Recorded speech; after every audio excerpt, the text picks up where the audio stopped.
Sukhibhava tractor rally నిర్వహించారు. ఈ కార్యక్రమంలో ఎమ్మెల్యే నల్లమిల్లి రామకృష్ణారెడ్డి పాల్గొని ట్రాక్టర్ నడుపుతూ రైతుల్లో ఉత్సాహం నింపారు. ఎన్నికల ముందు ఇచ్చిన హామీలను చిత్తశుద్ధితో అమలు చేస్తున్న ఘనత కూటమి ప్రభుత్వానిదే అన్నారు. రాష్ట్రంలో అభివృద్ధి, సంక్షేమం రెండు కళ్ళగా సుపరిపాలన సాగిస్తున్నామని ఎమ్మెల్యే చెప్పారు.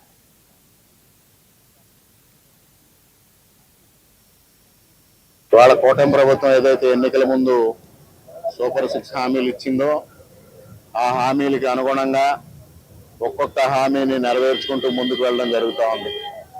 దానిలో భాగంగానే మొట్టమొదటిగా ఎన్నికైన 15 రోజుల్లోనే అప్పటి వరకు అంతంత మాత్రంగా 3,000 రూపాయలు ఉన్న పెన్షన్ని 4,000 చేసి లబ్ధిదారులకి సక్రమంగా ప్రతి 1వ తేదీని 1వ తేదీ సెలవైతే ముందు రోజుని అందివ్వడం జరుగుతూ ఉంది.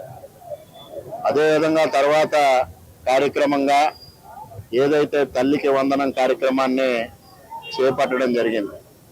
ఒకే రోజున ఎంతమంది బిడ్డలు ఉంటే అంతమందికి 13,000 రూపాయల చొప్పున వారి అకౌంట్లో వేస్తూ 2,000 రూపాయలు పాఠశాల అభివృద్ధి కోసం పాఠశాల అకౌంట్లో వేయడం జరిగింది. అదేవిధంగా 3వ కార్యక్రమం కింద అన్నదాత సుఖీభవ రాష్ట్రంలో 47 లక్షల మందికి అందే విధంగా కార్యక్రమం చేపట్టడం జరిగింది. ఏదైతే కేంద్ర ప్రభుత్వం PM కిసాన్ కింద 6,000 రూపాయలు అందిస్తా ఉందో దానికి రాష్ట్ర ప్రభుత్వం 14,000 జమ చేసి 20,000 రూపాయలు 3 విడతలుగా అందించే కార్యక్రమాన్ని ఇవాళ నిర్వహించడం జరిగింది.